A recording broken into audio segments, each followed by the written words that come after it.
Emotion, রাগ, মানস মনন। রাগ আবেগ, ইমোশন, ভাব। ক্রোধ এক ধরনের রাগ।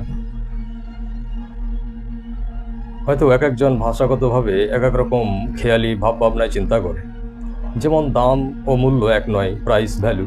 যদি বলা হয় সোনার ভ্যালু, মাটির ভ্যালু, দাম, মাটির দাম ও সোনার দাম যদি তুলনা করা যায়, আবার মাটির ভ্যালু ও সোনার ভ্যালু যদি তুলনা করা যায়, ইত্যাদি। এই রাগ, ইমোশন, ভাবাবেগ এগুলো চেতনার উপাদান, আর এগুলো সহজাত। যেমন বিদ্যুৎ উৎপাদনকারী জেনারেটরের মধ্যে নগণ্য পরিমাণ বিদ্যুৎ বা ম্যাগনেটিক ফোর্স ফিল্ড সেখানে উপস্থিত থাকে। তার ফলে ঘূর্ণনের মাধ্যমে সেখান থেকে জটিল প্রক্রিয়ার মাধ্যমে বিদ্যুৎ উৎপাদিত হয়, তা না হলে হতো না। যেমন ঐশ্বরিক গ্রন্থে বলা হয়েছে মানুষ সৃষ্টিকর্তার প্রতিনিধি, সে সৃষ্টিকর্তার নির্দেশ অনুযায়ী কাজ করবে এবং সেই সঙ্গে ভালো মন্দ বেছে নেওয়ার স্বাধীনতা দেওয়া হয়েছে। আর তাই তার ঘাটতি, সে উপলব্ধি জ্ঞানের অভাব থাকে।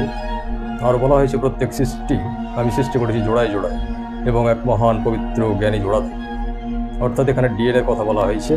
এই জোড়ায় জোড়ায় ব্যাপারটা খুব গভীর উপলব্ধির ব্যাপার। সব কিছুর মধ্যে এটা উপস্থিত, দরকার গভীর বিশ্লেষণ। জৈব জগৎ ও মনন জগৎ দুই ক্ষেত্রেই এটা প্রযোজ্য। রাগ বনাম ক্রোধ, পার্থক্যটি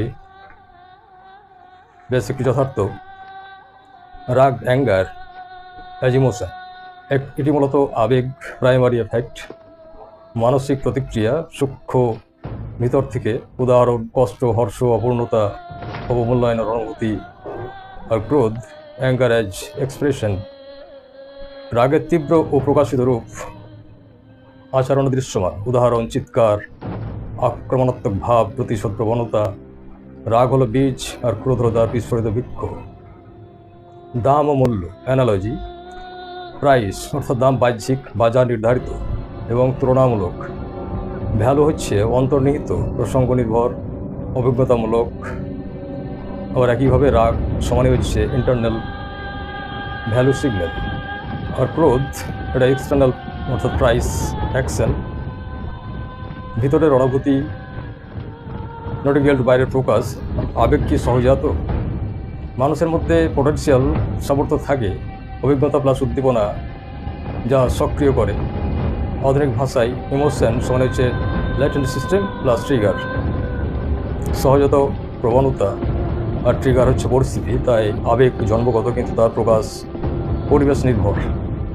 জোড়ায় জোড়ায় সৃষ্টি, ব্যাপারটা গভীর। এটাকে বায়োলজিক্যাল, যেমন ডিএনএ, সাইকোলজিক্যাল, দুইভাবেই এর উপস্থিতি। জৈবিক স্তর, যেমন male female DNA pairing, complementary structure.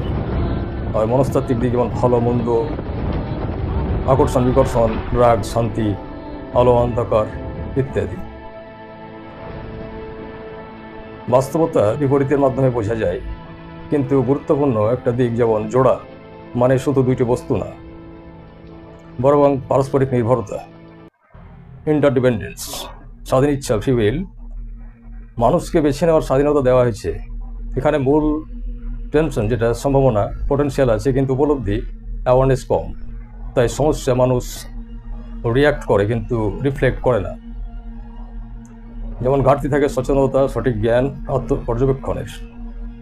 অর্থাৎ বলা যায় রাগ ও ক্রোধ এক নয়। রাগ হলো অন্তর্নিহিত আবেগ, ক্রোধ তার তীব্র বহিঃপ্রকাশ। যেমন দাম ও মূল্য আলাদা, তেমনি অনুভূতি ও আচরণ আলাদাভাবে কাজ করে। মানুষের আবেগ সহজাত সম্ভাবনা হিসাবে থাকে, যা পরিস্থিতি নির্ভর এবং তার মাধ্যমে সক্রিয় হয়ে ওঠে। সৃষ্টি, জোড়ায় জোড়ায় বিন্যাস কেবল জৈবিক নয়, এটা মানসিক ও দার্শনিকভাবেও কার্যকর। মানুষের স্বাধীনতা আছে, কিন্তু তার সীমাবদ্ধতাও হলো সচেতনতা, ঘাটতি। এই ঘাটতি থেকে বিকৃতি, সংঘাত,